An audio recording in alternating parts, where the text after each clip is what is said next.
Buenas tardes. Bienvenidos a una nueva edición del Sofá Inmobiliario del IE Alumni Real Estate Club. Hoy tenemos la suerte de tener aquí a Laura Hernando, nueva CEO de Colliers. Ante todo, Laura, enhorabuena. Gracias, Cargo Gemma. reciente y un orgullo y una alegría que sea una mujer del sector hotelero, y creo que eres la única o de las pocas mujeres que estás al frente de una consultora. La verdad que para mí es una suerte estar aquí contigo, que te conozco de hace mucho tiempo y es un placer estar con gente cercana que te da la oportunidad de volver a contar un poco el pasado y el futuro que va a venir con muchas emociones, espero.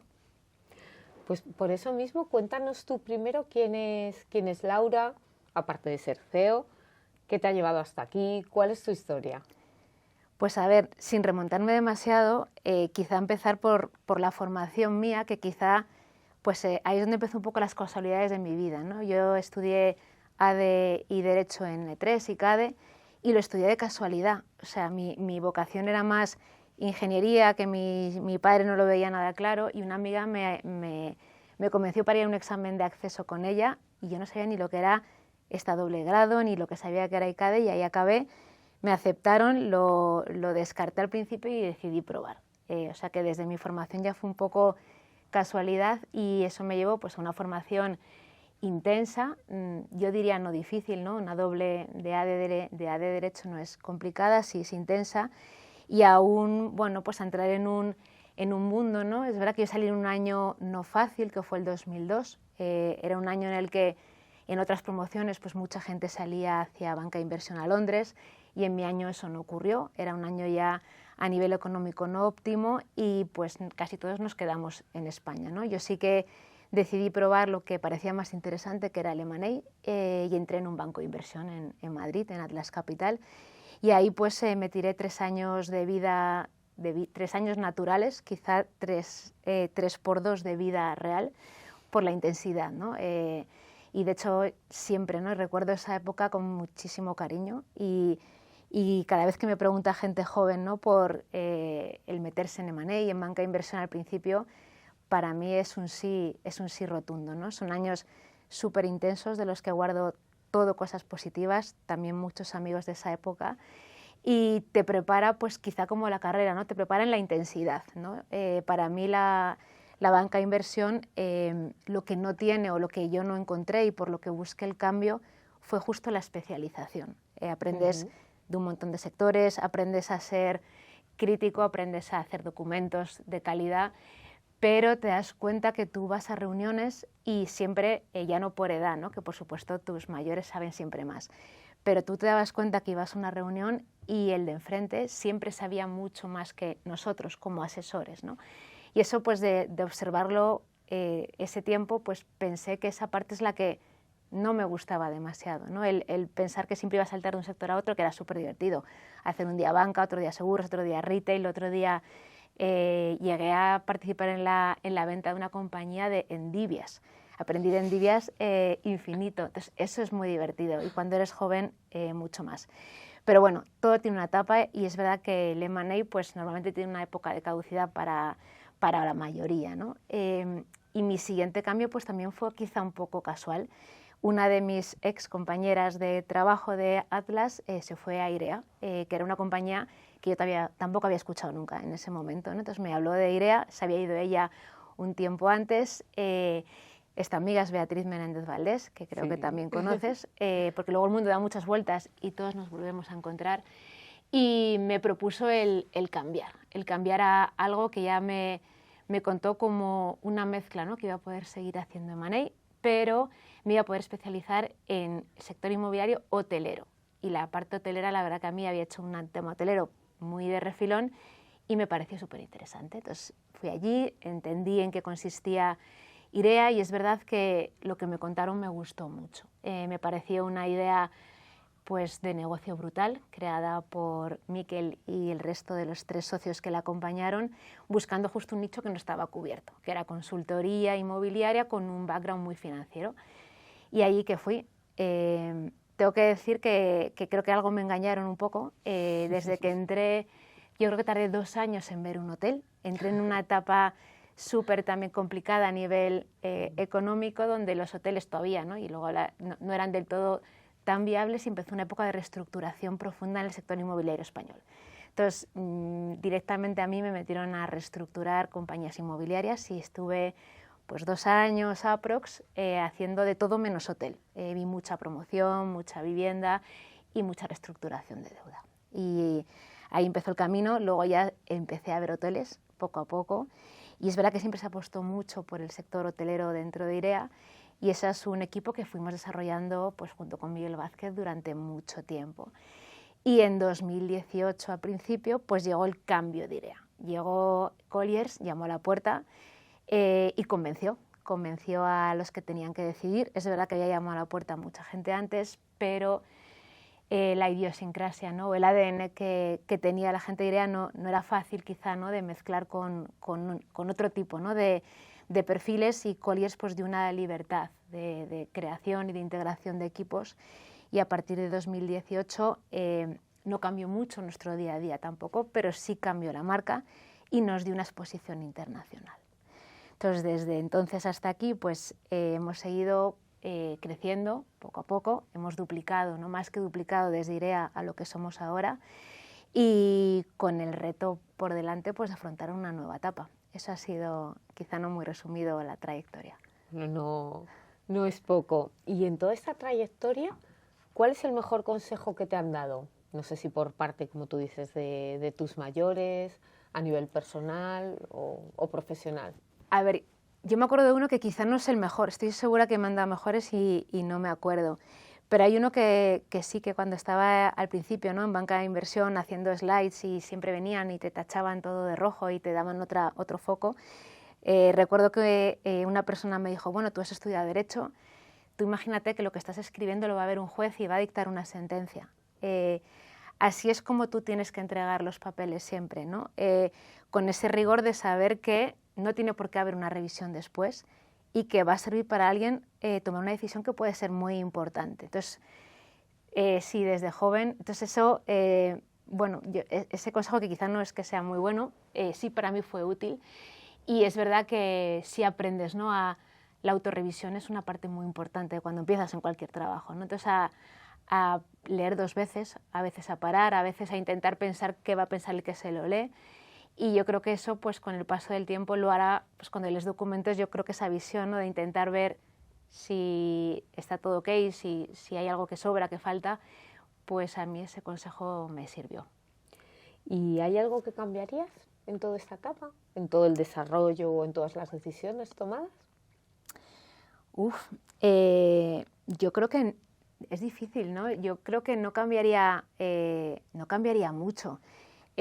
Para mí un tema que siempre he pensado que no es ideal es encerrarme en un despacho. Recuerdo perfectamente cuando en IREA pues ya ascendí y me asignaron el despacho, ¿no? Y yo lo veía ahí y decía, qué bien estoy aquí con el staff, ¿no? Con las personas. Y esa parte pues yo la cambiaría, pero es verdad que ahora mismo, siendo prácticos, de hecho estamos un poco en la tendencia contraria, ¿no? De buscar phone booths, ¿no? Porque estamos ahora en una etapa de tantas calls, todo Teams, tan telemático, que nos hace falta un poco de privacidad para no molestar, para no molestar a nivel acústico.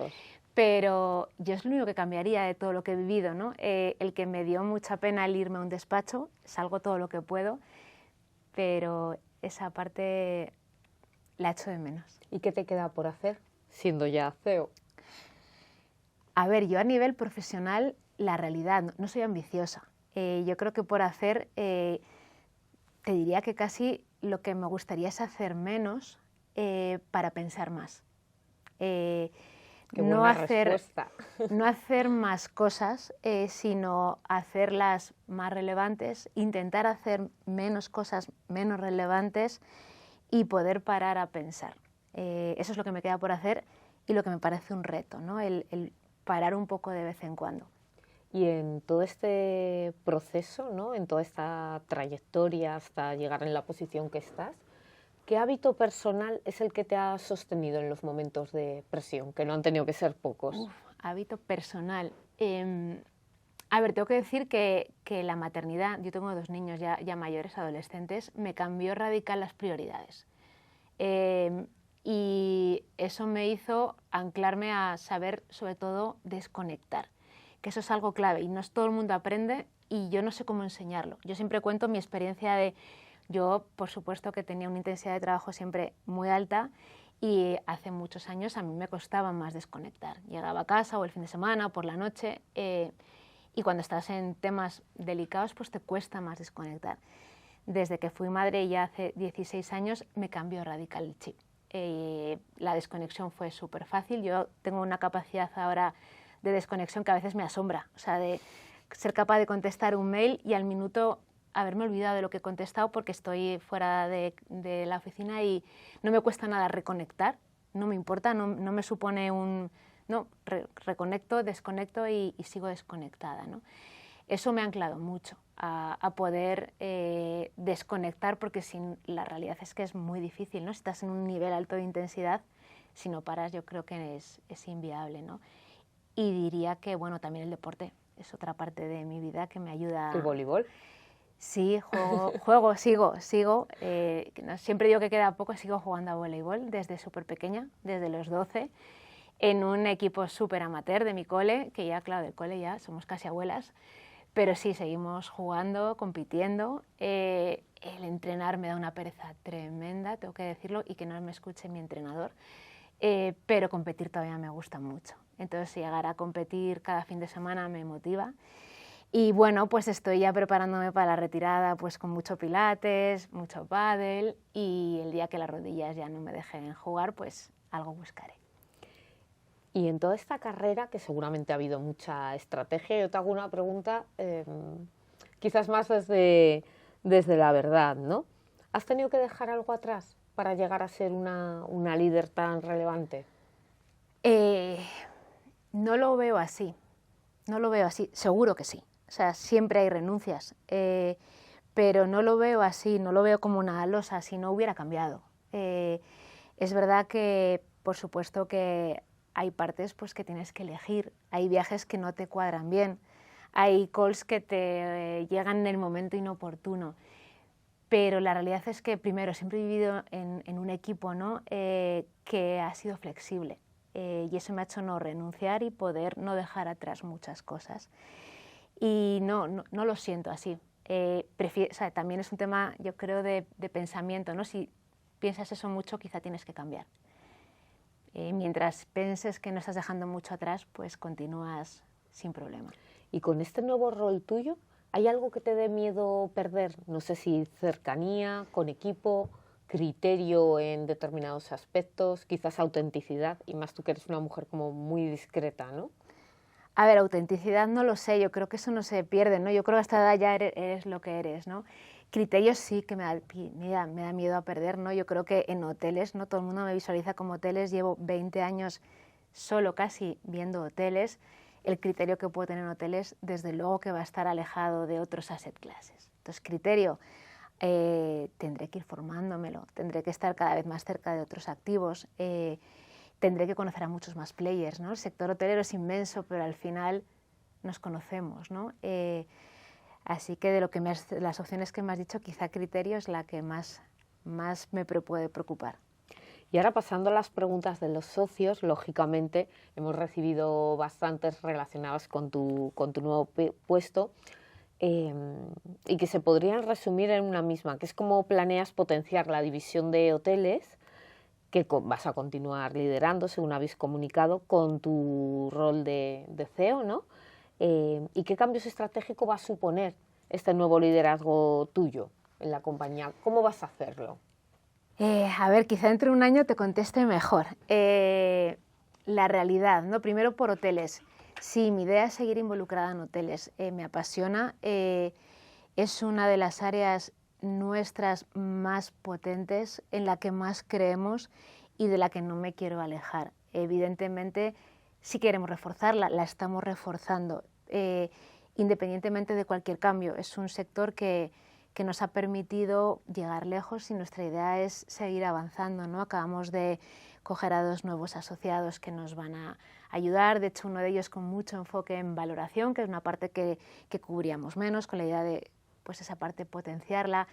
Estamos muy cerca, ¿no?, de coger a alguien que nos ayude desde un punto de vista de arquitectura, pero más enfocado a hotel.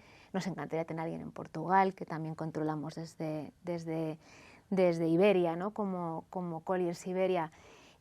Así que en hoteles nuestra idea va a seguir siendo reforzarlo. Somos totalmente convencidos de la potencia, ¿no?, de España como mercado hotelero. Y el cambio de estrategia de Colliers, la realidad es que lo que queremos es seguir haciendo lo que venimos haciendo, que es intentar anticiparnos un poco a cualquier cambio, tanto para bien como para mal, cuando una oportunidad surge, ¿no? y lo hemos conseguido en data centers, yo creo, ¿no? Cuando surge, pues siempre hay alguien un poco más avispado que lo trae a colación y apuesta y se monta un equipo, ¿no? Y para mal también, ¿no? En toda la época reestructuración que vimos en IDEA nos anticipamos bien al anticiclo, ¿no? Y nuestra época de mayor actividad fue en la parte más negativa del mercado, ¿no? Eso es el objetivo.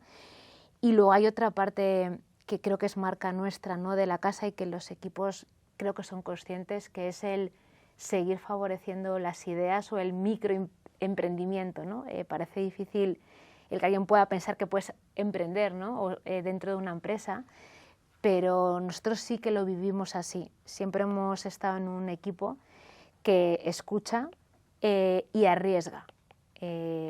Siempre que la idea tenga sentido, lo que siempre se ha dado es libertad a intentar algo y retirarse a tiempo si no ocurre, ¿no? Entonces, esa es nuestra estrategia, seguir evaluando equipos, evaluando empresas pequeñas que quizá se puedan integrar y continuar el rumbo que está hasta ahora súper bien marcado y súper bien dirigido por todo el equipo que la ha llevado hasta aquí.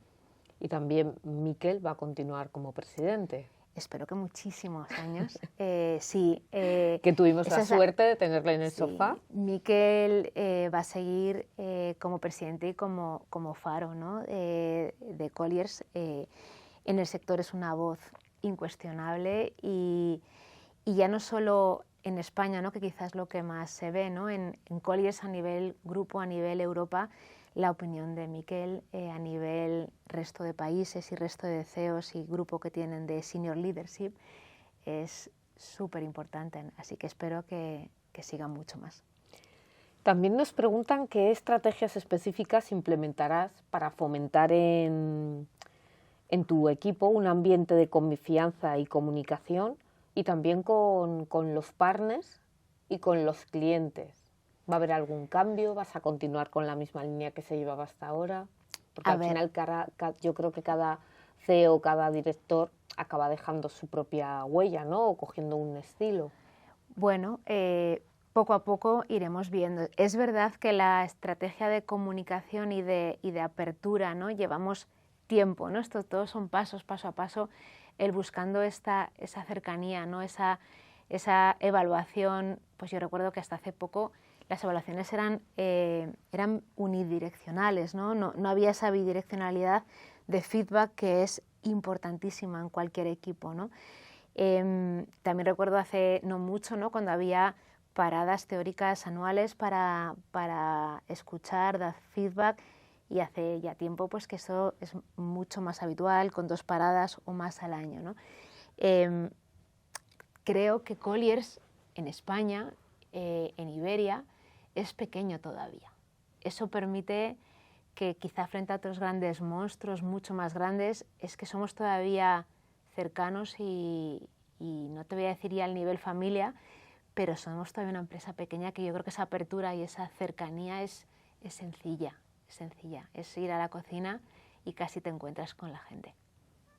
Perfecto. Y entrando ya como en aspectos más técnicos o más del sector, nos preguntan cómo estáis redefiniendo hoy en España vuestro concepto de hacer viabilidad de proyectos para clientes, especialmente en hospitality y en living, cuando hay factores tan importantes y que tienen tanto peso y quizás con tanta incertidumbre en el horizonte, añadiría yo por el escenario temporal, como puede ser el planeamiento, los tiempos administrativos y las dinámicas que cogen. ¿Cómo lo materializáis para poder hacer Sin esas duda, viabilidades? no, ya no es la viabilidad, sino el interés inversor, o hacia dónde no vemos que las transacciones tienen sentido a la hora de elegir, ¿no? Qué es transaccionable o no, o en qué tiempos, ¿no? Sin duda, pues lo que el inversor busca es que la administración y el urbanismo ayude y no impida. Eso directamente va llevando a la inversión en residencial hacia unas zonas y no hacia otras, ¿no? En hotelero, pues salvando muchas distancias, también tiene un impacto, ¿no? Y ahí pues siempre hemos hablado, ¿no?, del impacto de las moratorias, que no siempre es negativo, pero evidentemente modula e impacta, ¿no?, la inversión con ángulos positivos, en el caso de las moratorias, porque la realidad es que el que se impida, ¿no?, el que llegue nueva oferta tiene un impacto importante en el precio de la oferta existente, ¿no? Y eso hace, bueno, pues quizá en ocasiones difícil la transacción por la dificultad de machear ese gap, ¿no?, de expectativa de precio. Y en cuanto al flex, que parece que es uno de los temas candentes en todos los foros, como activo, se ha transformado en un asset class en sí mismo, ¿cómo crees que evolucionará el mercado de flex living en España en los próximos 5 años? Es verdad que es una novedad, lleva muy poco tiempo, ¿no? Y yo recuerdo hace nada casi cuando internamente decidíamos de qué hacemos con flex, cae en hoteles, cae en living, ¿no? Y dijimos, bueno, pues vamos a entre todos a entender este nuevo concepto, porque es verdad que funciona como un hotel en gran parte, ¿no? Tiene una similitud, pero por otro lado ha nacido en parte para cubrir lo que el living no está siendo capaz de cubrir, que es esa estancia no tan larga, no tan corta y esa estancia media, ¿no? Lo que vemos con Flex es que es un mercado que ya está empezando a madurar y eso cambia a los players que entran, ¿no? El inicio siempre ha estado vinculado al value add, hacer el riesgo de development, todo el riesgo, y ahora empezamos a ver ya transacciones con fondos Core Plus, Core, donde ya no hay riesgo de desarrollo y sí que hay un riesgo operativo. Estamos empezando también a ver que ya no solo se centra en las ciudades Tier 1 y empieza a ver en Tier 2. Es algo, yo creo, que parecido a lo que vivimos con PBSA, ¿no?, con residencias de estudiantes hace 10 años, con este margen temporal de diferencia, ¿no? Estamos seguros que al final se va a expandir a más ciudades y con más liquidez, atrayendo nuevos players diferentes. Está en fase de maduración. Sí le ves Sin duda, futuro sí, para quedarse. Sin duda. Y tenéis un gran conocimiento del sector hotelero, pero es cierto, y de la operativa, porque necesitáis ese know-how para muchas de las intervenciones que hacéis, procesos, reestructuraciones, transacciones. ¿No os habéis planteado nunca crear una gestora, como un GAT, un Continuum, un Panoram? Como te he dicho antes, nos hemos planteado siempre de todo y conocemos a estos partners perfectamente y muchísimas veces me dan mucha envidia sana porque nuestro conocimiento llega hasta un punto, nuestro enfoque es muy financiero, muy de ratios, muy de homogeneizar KPIs y luego pues algo tan básico, ¿no?, como cuántas habitaciones hace una camarera de piso. Bueno, ya quizás eso nos lo sabemos porque lo hemos escuchado muchas veces, pero no entramos en la operativa. Es verdad. De hecho, en nuestro equipo, nuestro background no es turístico. Quitando a alguien del equipo, nuestro background es financiero. Y esa parte de que cuando les escucho hablar me encantaría saber más. Es una reflexión que hemos hecho hace tiempo. En el corto plazo es un negocio muy diferente. O sea, es un negocio muy diferente. Sí que es verdad que puede llegar a ser complementario, pero ahora mismo la verdad es que estamos alejados, ¿no?, de entrar tanto en un activo, ¿no?, tampoco en asset management. Es nuestro foco actual. ¿Cuál ha sido la operación hotelera más desafiante en la que has participado y qué aprendiste?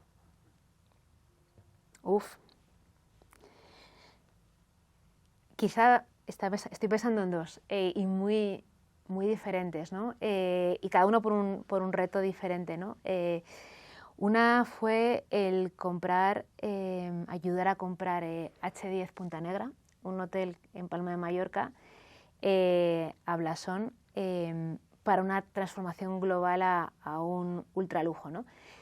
La dificultad ahí, que esto puede parecer fácil, es en un momento en plena pandemia, el empezar a pensar esa idea, ¿no? Que alguien, ¿no?, del equipo piense esa idea y digamos, es que ¿quién va a pensar en ultralujo cuando estamos todavía con mascarilla todos, ¿no?, aquí? Y ese reto fue intenso, ¿no? Duró meses y la realidad es que hay una de las cosas que yo recuerdo mucho fue la importancia del dato a veces, ¿no? Que a veces el dato no es siempre, es un dato como un tema macro, pero cuando estábamos saliendo del COVID, el tener dato real a tiempo de lo que estaba ocurriendo.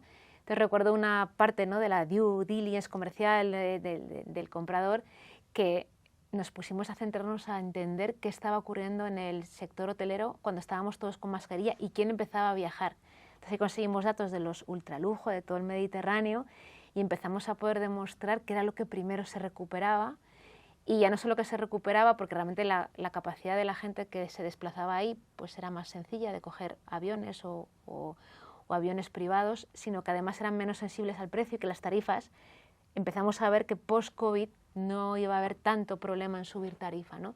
Y eso fue una parte de ayudar a que esa decisión difícil se tomara en ese momento. Hoy, vista hoy, quizá parece fácil, ¿no?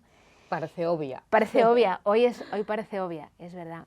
Y en el caso opuesto, algo que no tiene nada que ver, quizá de las cosas más complejas que hemos hecho, ha sido vender Marinador, que yo creo que para muchos en España es conocido. Es un proceso muy complicado que entramos, de hecho, nosotros desde el ángulo de la deuda años antes. Esa historia fue larga y hubo un momento en el que el fondo de deuda al que asesorábamos se adjudicó el activo. Y el activo es, por llamarlo de alguna forma, ¿no?, porque la complejidad justo ahí es que no era un activo, era casi una ciudad. Era un complejo de varios hoteles, parques temáticos, retail, parking, spas, gasolinera. Y eso fue un reto complicado, el buscar el ángulo, y ahí, bueno, se transaccionó con un grupo español, con Magic, con Fuerte, y quizá para mí la enseñanza de ese proceso largo fue el papel del asesor, que a veces piensas que tiene que ser muy sofisticado y hacer modelos muy complejos, que por supuesto aquí lo sabía y quizá de los que más, pero en una transacción tan larga te das cuenta que el papel del asesor a veces es ser traductor, ya no de idiomas solo, sino de juntar, ¿no?, una mentalidad española de un empresario con un fondo de deuda del más allá. Y eso nos pasa mucho en Colliers. O sea, tenemos ese match de juntar al fondo internacional del más allá con una cadena hotelera española es algo complejo y hace falta, yo creo, que esa labor de traducción en el sentido de que la otra parte entienda la postura del contrario, que es abismalmente opuesta. Entonces, ahí hicimos mucha reflexión en esa transacción de que ambas partes consiguieran entenderse. ¿Y hay alguna operación o algún proyecto que te has dejado por hacer o en el que te hubiera gustado estar? Cuando ves publicado un deal o alguna transacción que digas, aquí tenía que haber estado yo. Pues sí, esto nos pasa. Y quizá hay una que sí me dio pena. Y justo antes, cuando comentaba que en mi época de Money, de Atlas Capital, había tocado colateralmente el sector hotelero, pues el colateral fue un verano, también un verano largo, en el que intentamos, hacía pues más de 20 años, ¿no?, hubo un intento de hacer algo con Equity Inmuebles, el famoso portfolio de 17 hoteles de Meliá, de Trip. Pues ya hace 20 años hubo algún intento, ¿no? Y ahí fue mi primer contacto con el sector hotelero, con saber lo que era una ADR y lo que era un hotel.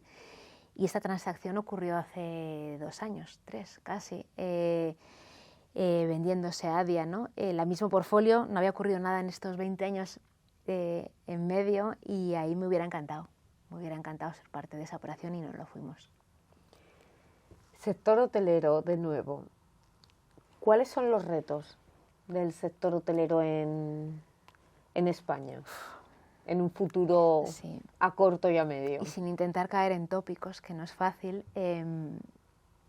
para mí hay un reto, ¿no? Seguimos siendo un sector súper fragmentado, ¿no?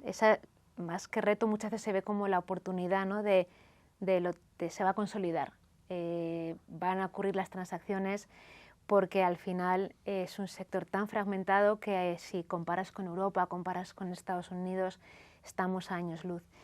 Pero para mí el reto es casi también el contrario, es ver cómo se transicionan esas generaciones y que ojalá no se pierda todo en el camino, ¿no? Ojalá, y vemos muchos grupos potentes, ¿no? Con esas segundas generaciones, ya terceras en muchos casos, que aunque busquen alianzas o aunque busquen sinergias, yo creo que si hay algo que ha hecho bien el sector hotelero en España es casi crearlo, es casi inventarlo, ¿no? Y a nivel gestión, somos el país más eficiente de cómo gestionamos los hoteles. Para mí el reto es no perder eso y que no todo acabe fusionándose con grandes compañías internacionales y que de alguna forma pues seamos capaces de mantener ese activo, ¿no? que en España creo que debemos estar súper orgullosos, ¿no? de nuestro sector y de lo que han sido capaces de crear mucha gente hace 50, 60 años. Y teniendo en cuenta cómo está el mundo en general, las tendencias, la economía macro, los posibles riesgos que tenemos ahora mismo, ¿cómo crees que va a impactar en el turismo por un lado y por otro lado en el sector hospitality en España, que venimos de cifras récord, ¿no? Continuamente los últimos tiempos? No es fácil, Gemma, la pregunta, porque encima de hecho venimos de estos días, estamos ya viendo, ¿no? los datos del primer trimestre en España de inversión inmobiliaria y es absolutamente récord, o sea, más de 6 billion otra vez transaccionados, 40 y pico % más que el año pasado. Es verdad que todavía no ha dado tiempo, ¿no? Entonces ahora decimos, bueno, como somos cautos, es que todavía es positivo o muy positivo porque no ha dado tiempo a ver el impacto, ¿no? Y por supuesto pensamos que lo puede haber. O sea, no lo negáis. No lo podemos negar. Es verdad que la evidencia no ha llegado. Cada rato, ¿no? En las llamadas en las que estamos es la pregunta, ¿cómo veis las transacciones? ¿Algunas está yendo hacia atrás? No lo estamos viendo. Por supuesto hay que ser muy cautos. Lo normal ante el riesgo es la parada transitoria. En COVID lo vimos, no fue una parada para siempre, fue un pisar un poco el freno para luego acelerar, pero esa pisada de freno puede ocurrir que tenga un impacto en determinados meses, ¿no? Dentro del sector turístico pensamos de nuevo que puede ser uno de los beneficiados. Todos los análisis que estamos viendo del dato ya real en Semana Santa es de ver flujo viniendo derivado de Oriente Medio y de Europa que iba hacia otros destinos hacia España. Todavía también es pronto para decirlo, pero sí que es verdad que a ese nivel, a nivel ingreso, a nivel captación de la demanda, pues estamos en una zona segura. Ahora mismo España está posicionado, ¿no? como un sector seguro. Crisis energética, impacto en suministros, pueda impactar mucho en los niveles de transporte, en el turismo insular, ¿no? La conectividad aérea, el que pueda haber realmente cancelaciones, ¿no? Yo creo que ahora mismo somos cautos, en toda Europa somos muy cautos, con mucha reflexión ya de toma de decisiones para anticiparnos. Aquí siempre lo que prima es poderte anticipar y luego, pues si no ocurre, no pasa nada, pero todo va a depender mucho del tiempo que dure. Así que lo veremos. Y Miquel, presidente de Colliers, anterior CEO y que es miembro del comité asesor del club de alumni de Real Estate del Instituto de Empresa, estuvo en este sofá y nos dejó una pregunta que solemos lanzar a todos los ponentes. ¿Qué mito del sector inmobiliario te gustaría desmontar? Mito. A ver, que hay muchos en el inmobiliario, hay mucha leyenda. Bueno, yo siempre sufro un mito que desmiento y otro que a lo mejor desmiento menos, ¿no? Hay un mito que es que los equipos hoteleros dentro de los equipos de real estate son los más felices. viajan gratis, van a todos los hoteles, viven súper bien. Es un mito, es un mito. Es verdad que como ahora se dice, ¿no? Mucho, ¿no? Yo creo que lo implantó muy bien esa frase Otusa, estamos en la industria de la felicidad, y eso es verdad, pero más allá de ahí es un mito, ¿no? Y luego hay otro mito que desmentimos también mucho, y es que en transacciones hoteleras a veces la transacción ocurre por sentimiento y que la gente se olvida de la yield, de la TIR y del valor actual de los flujos de caja, ¿no? Y la realidad es que no ocurre, o no ocurre casi nunca, ¿no? Es verdad que sí que es un activo que parece un poco más glamuroso, la gente tiende a pensar que se compra un hotel porque te gusta y te encaprichas, y sí que hay una dosis ligera que puede impactar, pero no es cierto. Muy pocas veces ocurre eso. No es tan emocional. No es tan emocional. Tiene una dosis, y por supuesto versus oficina, ¿no? Versus data center, seguro, tiene una pequeña dosis, pero no es la principal.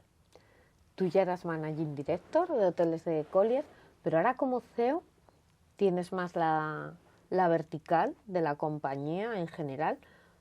¿Qué es para ti el talento y cómo vas a, por un lado, cómo vas a gestionar la retención, la captación de talento en la empresa? ¿Y qué es para ti? ¿Qué valora Laura en el talento de los equipos? Estamos en el Instituto de Empresa y la formación y la gestión del talento es una de nuestras claves. Tú misma das clase en la casa y lo sabes, ¿no? La verdad que es difícil, ¿no? Porque al final el talento, yo creo que hay una parte intrínseca, ¿no? A la persona, ¿no? Quizá es una capacidad con la que naces, ¿no? Pero creo que no, supongo que nacemos con muchas capacidades y algunas a lo mejor ni nos hemos dado cuenta, ¿no? Pero en las que realmente destaca el talento es en las que también te formas y te esfuerzas y te retas a mejorarlas, ¿no? Aunque tú tengas ese talento, si no lo cultivas o no lo promueves, creo que ese talento no va a salir, o no va a salir en ese momento, a lo mejor se queda ahí latente, ¿no? Pero luego hay otra parte, ¿no? Que creo que es la más importante en trabajos en los que lo que hacemos es lidiar con personas, ¿no? Y para mí es la pasión, es que realmente la persona sea capaz de mostrar y sentir que le gusta lo que hace. Porque si no, realmente ese talento tampoco se va a poner de manifiesto, ¿no? Y cada vez nos volvemos más locos todos, ¿no? En intentar identificar ese talento desde una etapa muy temprana, y luego que ese talento en el camino, pues idealmente se cultive y mejore, y luego no perderlo. Si has hecho todo el camino de encontrar a alguien con talento, hacer que ese talento lo cultive, luego buscar las opciones para que pueda desarrollar todos sus talentos dentro de la compañía, ¿no? Y eso es lo más complicado, ¿no? El buscar esa flexibilidad para que la gente siga apasionada con lo que hace dentro de un grupo. Y en este desarrollo del talento, ¿qué importancia crees que tiene la formación específica? Como son los programas, por ejemplo, inmobiliarios, ¿no? Que tenemos aquí en la casa. Pues a ver, la realidad nuestra es que somos muy fans de la contratación temprana. Y la contratación temprana implica la casi recién licenciatura. ¿Eso qué implica? Pues que tienes un baremo en el que el inmobiliario no lo puedes medir, y eso tiene un problema también, ¿no? Pero pensamos, ¿no?, que el inmobiliario, igual que cualquier otro sector, pues en un par de años, si lees mucho, escuchas mucho, atiendes mucho, eres capaz de empezar a entenderlo bien. Mientras que la base financiera que nosotros necesitamos tiene que venir un poco de serie e idealmente destacar. Eso al principio. Es verdad que luego una formación específica te permite dar un salto más rápido. También por eso cada vez hacemos una formación específica dentro, ¿no?, de la compañía, que justo pues esas etapas que tienes que esperar a que te toque un proyecto de este tipo o a que te pegues a un equipo de valoraciones y aprendas a valorar algo, ahora sí que intentamos acelerar esa formación específica, ¿no? Pero somos más fans de la formación inicial universitaria, y y luego pues una formación más de producto y poco a poco, ¿no? Yo creo que si alguien viene con la base y el talento, va a encontrar el hueco. Financiera 100% y apasionada del inmobiliario. Sí, sí. Y si no te hubiéramos encontrado en el sector real estate, en el sector hospitality, ¿dónde estarías? ¿A qué te hubieras dedicado? Pues a ver, si soy muy de Excel. Yo ya te he dicho que iba un poco por la pata de ingeniería, que no fui. Dentro de esta formación que al final estudié, pues creo que cualquier pata de la consultoría estratégica me parece interesante. Al final ser consultor, que mucha gente no sabe lo que es y que cuesta explicar a los que empiezan a estudiar, es algo difícil de definir. Engloba un montón de patas y es que alguien te pregunte y que tú des una solución, pero eso implica mucho pensamiento detrás y pensar ideas siempre es divertido. Pero sinceramente lo que me gustaría hacer, de donde me hubierais encontrado en otra época, pues siendo a lo mejor algo como tú, mi pasión es posterior y no la sabía hace 20 años, es el AutoCAD, son los planos, es decorar, es dar vueltas a obras a nivel amigos y familia, pero es mi hobby, me encanta, me encanta. Si volviera hacia atrás, estudiaría arquitectura, seguro, pero en ese momento... Arquitectura en vez de ingeniería. Sí, ahora sí, ya lo tengo claro. En ese momento ni se me pasó por la cabeza, pero ahora siempre se lo digo a nuestro equipo de arquitectos que me cojan de becaria, me encanta, me encantaría saber AutoCAD y mover yo los planos, sí. No tener que decirle pincha aquí y me estira. Parece, claro, ellos me dicen, no, el ex, no, es que a mí me parece, sí, me encantaría. Y para ir cerrando, ¿qué 3 libros nos recomendarías? ¿Inmobiliarios o no? Uy, inmobiliarios no, inmobiliarios seguro que no. Con esa capacidad de desconectar posiblemente no sean inmobiliarios. Me encanta, o sea, de hecho me encanta leer y necesito leer para dormir. Nunca veo la tele, no veo series, soy una aburrida, no tengo tema de conversación de los más comunes, pero necesito leer para dormir. Entonces voy pegada siempre a un ebook y leo cosas, te diría que banales, sagas, trilogías, bestsellers, todo lo que alguien dice me ha gustado, me lo apunto y me lo leo. O sea, te diría todos los bestsellers españoles recientes me encantan. El último que me he leído no es quizá el mejor, pero bueno, es de una... y tiene que ver con un hotel. Fui a visitar, que me habían recomendado mucho, un parador, el parador de Santo Estevo, en la Ribera Sacra, no sé si lo conoces. No lo conozco. Lo tenía ahí pendiente, fui a visitarlo hace unos meses, que me invitó mi familia, y al llegar allí pues nos explicaron que había como una leyenda de la que se había escrito, y que había escrito una autora española, María Oruño, si no me equivoco, y había escrito una novela sobre el parador. Entonces, con un poco de retraso lo he leído ahora, y me hubiera encantado leerlo antes de ir porque es una historia muy curiosa.